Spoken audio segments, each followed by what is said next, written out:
কংগ্ৰেছে আচলতে বহু আশা কৰি পেলাই আমাক দিছে।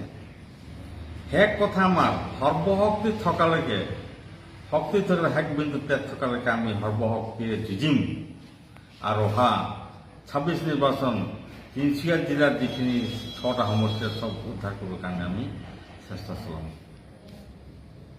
জেজেএম কথাটো ক'ব পাৰিম।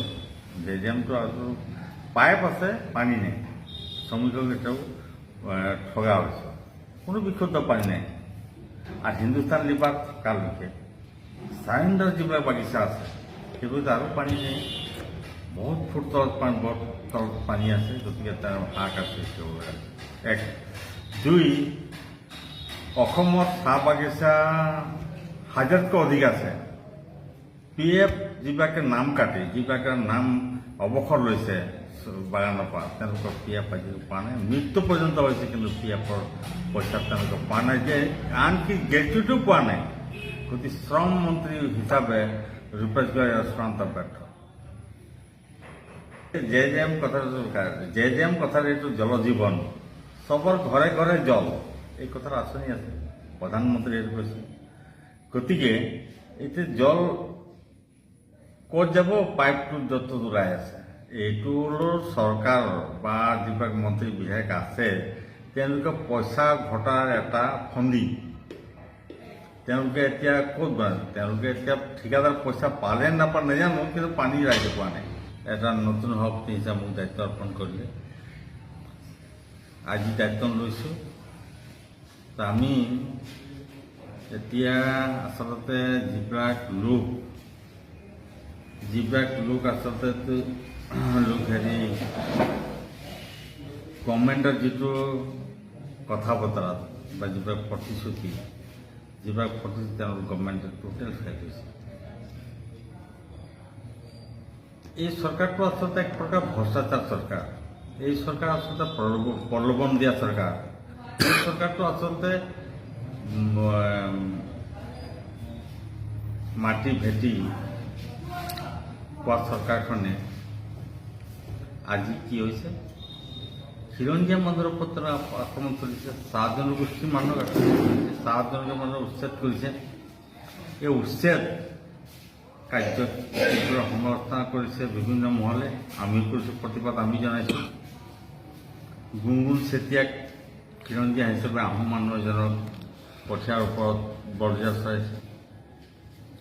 এইটো মৰিয়নিত চাহ জনগোষ্ঠীৰ পৰিয়ালৰ ঘৰ দুৱাৰ ভাঙি দিছে, বৰডুবিত ভাঙিছে, আৰু বহুকেইটা অঞ্চলত চাহ জনগোষ্ঠীৰ মানুহ হয়। আৰু তেওঁলোকে কৈছিলে যে 351 টকা আমি হাজিৰা দিওঁ, কিন্তু এই ক্ষেত্ৰত একে নিমাত এইখন চৰকাৰ মুখ্যমন্ত্ৰী হিমন্ত বিশ্ব শৰ্মা থকালৈকে চাহ শ্ৰমিকৰ কেতিয়াও দৰদ নহয়।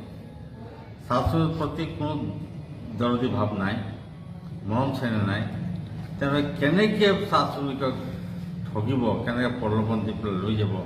এতিয়া অতি শেহতীয়াকৈ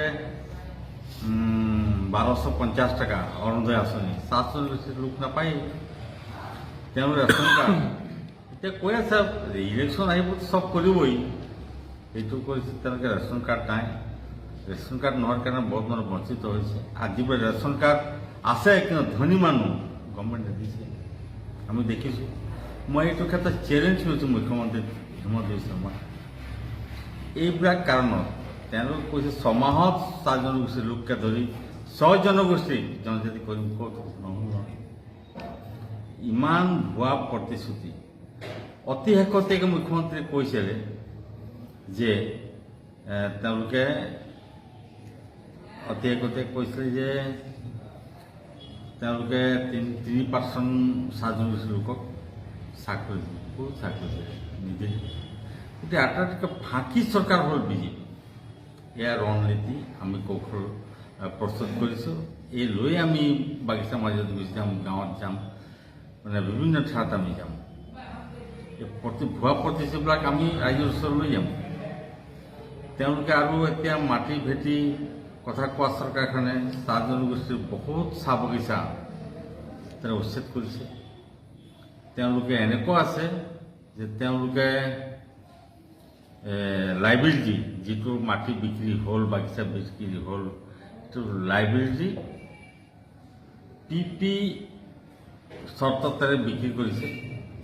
পাৰ্টনাৰশ্বিপত বিক্ৰী হ'লে পাৰ্টনাৰশ্বিপবিলাকে মই যদি মই লাইবিলিটি নিদিওঁ এওঁ দিব, সেইটো ব্যৱস্থা আছে। এতিয়া এনেকুৱা ধৰণে কৰিছে যে PP তেওঁলোকে কৰি পেলাই তেওঁলোকে মাটি বিক্ৰী কৰিছে। লাইব্ৰেৰী শ্ৰমিকক দিয়া নিদিয়া কোনো কথাই আহিব নোৱাৰে। তো এইটোৱে কথা হ'ল, আচলতে শ্ৰমিকৰ প্ৰতি তেওঁলোক দৰদ নাই, চাহ জনগোষ্ঠীৰ প্ৰতি দৰদ নাই, ST নহ'ল, মাটিৰ পাট্টা নহ'ল। গতিকে এইখিনি কথা আমি ৰাইজক কৈছোঁ, এইখিনি কৌশল লৈ যাম আৰু। শ্ৰম মন্ত্ৰী আছে আমাৰ ডুমডুমাত, বিকাশৰ নামত বিগ জিৰ'।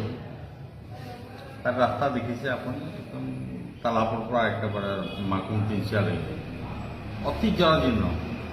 ল'ৰা ছোৱালীৰ কথা বাদ, ষ্টুডেণ্ট যাব নোৱাৰে, বেমাৰী যাব নোৱাৰে, বিভিন্ন অসুবিধা, বজাৰ সমাৰ কৰা অসুবিধা।